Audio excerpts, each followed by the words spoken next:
አንዴ ያ ቢያንስ እኛም ሀሳባችን ይገባል። እሺ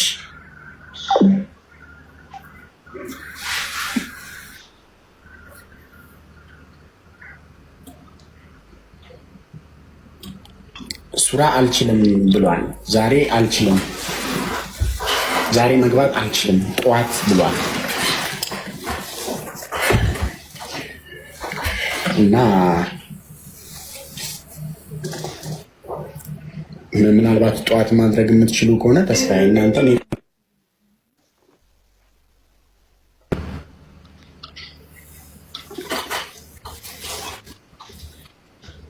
ችግር የለውም። እኛ ወይ መሲ ይቅርታ፣ እሺ ችግር እኔ እናንተ በተመቻችሁ ይቅርታ። አቶ ተስፋዬ ትላንትና ኃይላት ያወራሁትን እርሶ ነው? ከይቅርታ ጋር ሶሪ እኔ አይደለሁም። እሺ አይ ትላንት ያወራሁት እርሶን መስሎኝ ነው። ኃይላት አይ እኔ ተስፋዬ ነኝ። እሺ ይቅርታ። ኦኬ ምናልባት ራቼ እኛ ኤኒታይም ይሄንን ነገር ግልጽ ለማድረግ ዝግጁ ነን በእኛ በኩል ማለት ነው። ኦኬ ምክንያቱም ይሄ የህዝብ ድርጅት ነው። እውነታውን ደግሞ ህዝብ እንዲያውቀው እንፈልጋለን። ኦኬ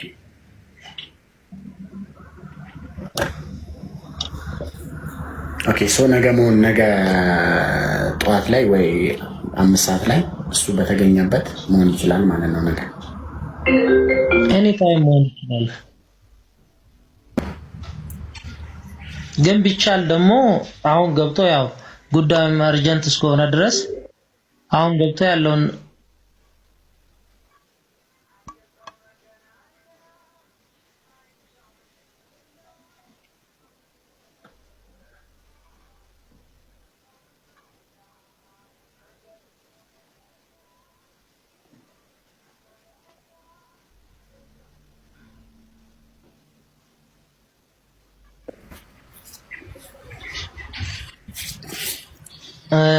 እና ያው ሐሳቤን ለመቀጠል ጉዳዩም አርጀንት እንደመሆኑ መጠን ያለውን እውነታ ቢቻል አሁን ገብቶ ምናልባት አይ ቲንክ ብሪጅስቶን ሜሲ ምናልባት ከዚህ በፊት አላቅሽም፣ ግን ያለውን ነገር እውነታው ሜቢ እነሱ ጋር አንደርስታንዲንጋቸው በልጁ በኩል ያለውን ሁኔታ ስለሆነ እነሱም ያለውን እውነታ እንዲያውቁ ህዝብ በተለይ ደግሞ የኢትዮጵያ ህዝብ እውነታው ምን እንደሆነ በግልጽ እንዲያውቀው ልጁ ፈቃደኛ ሆኖ አሁን ገብቶ ብንነጋገር ደስ ይለኛል። ምክንያቱም ጭላሎ ፉድ ኮምፕሌክስ የአንድ ሰው አይደለም የህዝብ ነው። ስለዚህ የህዝብ የሆነ ድርጅት የሀገር የሆነ ድርጅት እውነታው ምን እንደሆነ ደግሞ በግልጽ መታወቅ አለበት። ኦኬ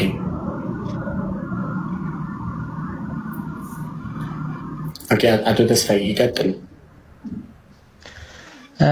ያው ሐሳቡ ላይ እሱ ባይኖርም እኔ ባይዘው እሱ መገኘት የግድ ይላል። ምክንያቱም ማወቅ ያለበት ቁርንፍድ ይሄ ልጅ ቪው እንኳን አይቷልና ኦኬ ፓስታዎች የዚህን አሁን የልጁን ቪው ማየት አለባቸው። ብዙ አድቨርታይዝ አድርጓል እና እነሱም ሊክሱት ይገባል። እንደ ወንድም እንደ ቤተሰብ እንደ አንድ ወጣት ኢትዮጵያዊ ዜጋ ደግሞ ሊያዩት ይገባል ነው እናንተ ጋር የነበረን ጥያቄ ግልጽ ከሆነ አቶ ተስፋዬ እና የኛ ጥያቄ ይሄን የነበረው ማለት ነው።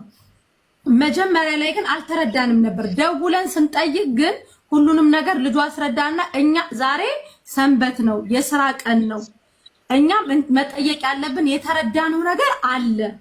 የተረዳነው ነገር ማለት በቃ ልጁ ብዙ ቪው አግኝቷል፣ ብዙ ታይቶለታል። ኦኬ ፓስታ እንትን ብሎ እናንተን ግን እናንተ አይደላችሁም ዳይሬክት ለልጁ እንትን ያላ ኮምፕሌክስ ላይ ለሚሰሩት ሰራተኞች ጭምር ማሰብ አለበት። አሁን ጭላሎ ፉድ ኮምፕሌክስ ከገበሬዎች ምርት እየተቀበለ በውስጡ ከ2000 ሰራተኛ በላይ ያስተዳደረ ማለት ነው። በተለያየ ኃላፊነት እንግዲህ ሰራተኛ ቤተሰብ ያስተዳድራል፣ ያስተምራል፣ ብዙ ኃላፊነቶችን የሚወጡ ማለት ሰራተኞች አሉ እና አንድ ሰው ተነስቶ ይሄ ድርጅት ካደኝ፣ ይሄ ድርጅት እንደዚህ ያደረገኝ፣ ይሄን ነገር አትጠቀሙ ብሎ እንትን ሲል እንደው ከሰብአዊነት አንጻር ማለት ነው እነዚህ ነገሮች ሁሉ መታሰብ አለባቸው።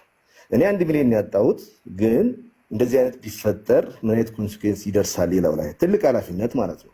አሁን የእኛን ተሞክሮ አይቶ ማአት ድርጅት ቲክቶክ ላይ አንሳተፍም፣ ቲክቶክ ላይ እንደዚህ አይነት ቻሌንጆች ላይ አንገባም ሲል ያው መልሶ የሚጎዳው ህብረተሰቡ ነው እና ይሄን ነገር መታሰብ አለበት። አሁን ከኛ ጋር የሚሰሩ ዲስትሪቢዩተሮች አሉ። ኦልሞስት ዳይሬክትሊ በእኛ ስር የተቀጠሩ 2000 ሰራተኛ ቢሆንም የጭላሎ ፉድ ኮምፕሌክስ ምርቶች ከ30 ሺህ ከ40 ሺህ በላይ ሱቆች ውስጥ እየገባ ለ40 ሺህ ለ50 ሺህ ሰዎች የቢዝነስ ትስስር እየፈጠረ ያለ ትልቅ ድርጅት ነው እና እንደዚህ አይነት ነገሮችም ኮንሲደር ቢደረጉ ህብረተሰቡም ደግሞ ስፔሻሊ በቲክቶክ ሳይድ ያለው አብዛኛው ሰው ነገሮችን ግራና ቀኝ አይቶ ቢያሸማግል አንተ ቅድም ጠቅሰዋል። አንዳንዴ ሰው እሺ ይልና ያጨበጭብና መጨረሻ ላይ ነገሩን አንደርስታንድ ሲያደርገው ደግሞ ትንሽ የመጸጸት ነገር ስላለ ያ እንዳይፈጠር እሱ እንዲታሰብበት ነው። ሌላው ሱራ ለምሳሌ ጭላሎ ፉድ ኮምፕሌክስ ኦኬ ፓስታ ቻሌንጅ ስራ ብሎ ካደኝ ሲል እኛ ጋር አልመጣም እንደ ግለሰብ። አሁን የኛ በር ክፍት ነው። ማንም ሰው መጥቶ ምንም አይነት ጥያቄ መጠየቅ ይችላል። ቢሮ መምጣት ይችላል። ስልክ ደውሎ እናንተ ናችሁ ወይ እንደዚህ ያደረጋችሁኝ ብሎ መጠየቅ ይችላል እና ይሄን ሳይደረግ እኛ ፎርማሊ ሳንጠየቅ ስማችንን ማጥፋት አግባብ ነው ወይ? አሁን እኛ ጋር ለምሳሌ ኪሳራ ቢመጣ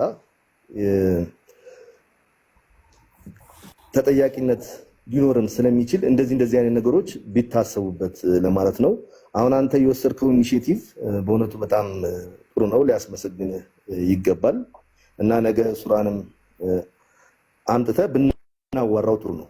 እኔ አሁን በዋናነት አሁንም የማሰምርበት ነገር ምንድነው እኛ እንደ ጭላሎ ፉድ ኮምፕሌክስ የበለጠ ከወጣቶች ጋር ለመስራት አሁንም ሬዲ ነን። ምክንያቱም ቻሌንጅ ሁልጊዜ ያጋጥማል።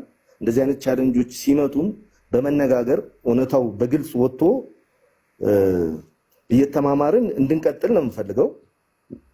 ሌላውም ደግሞ ወደኋላ እንዳይሸሽ፣ ምክንያቱም አዳዲስ ወጣቶች ገና እየተፈጠሩ ይመጣሉ። የሚቀጥለው ቻሌንጅ ላይ 4-5 ድርጅቶች ተጨማሪ ሲጨመሩ የተጠቃሚ ወጣቶች፣ ተሸላሚ ወጣቶች፣ ክሬቲቭ ላይ የሚሰሩ ቲክቶክ ላይ የሚሰሩ በሙሉ ተጠቃሚ የሆኑ ስለሚሄዱ ኢንዱስትሪውን አትራክቲቭ ነው ማድረግ እንጂ በእንደዚህ አይነት ዲስከሽኖች እንትን ባናረገው ለማለት ነው። አሁንም ቢሆን ሱራ ጥያቄ ካለው ቅድምም ቲክቶክ ክሬቲቭ አዋርድ አዘጋጆች እኛ ጋር መጥቶ እኛ መጠየቅ ይችላል፣ በራችን ክፍት ነው ብለዋል። እኛ ጋር ጥያቄ ካለው አሁን ኖርማሊ እኛ ጋር መጥቶ ያለውን ነገር ከሱራ ጋር መጠየቅ ይችላል። ነገ ከሱራ ጋር ስለምትጨርሱት ከሚናሙል ጋር ያለውን ነገር በተወሰነ መልኩ አውርታችኋል። ግን ፈርዘር ነገር የሚያስፈልግ ከሆነ ሚናሙል በዚህ አጋጣሚ የአቶ ተስፋዬንም ስልክ